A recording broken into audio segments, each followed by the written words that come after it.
In this session, I'm going to explain the option Export Scale Items. In other words, we say Utilities, Tools, and we click on Export Scale Item. The items that appear here will be items that you're going to export to your scale. The scales that's compatible with our system is Terioka scales. And this item is a variable weighted item. What does that mean? That means that the barcode of this item changes every time that item is weighted on the scale. In other words, your scale generates a barcode for you. Because of the weight of that item, that barcode will change.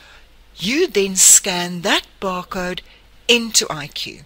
What this option will do for you is just export the information that you've created under stock maintenance for your items to the scale.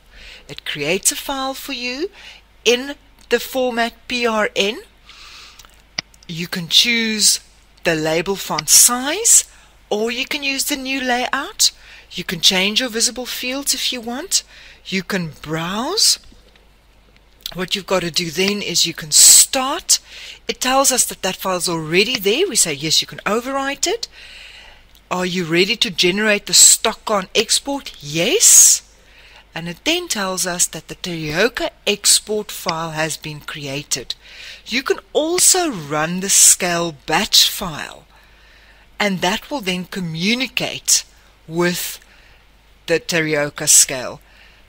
Just remember to always consult with the person that you buy the scale from, making sure that the setup of that scale is correct.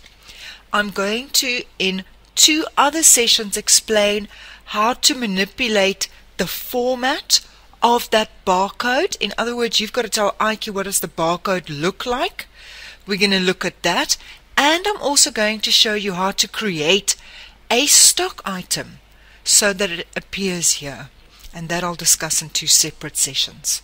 And that concludes looking at this stock export file option.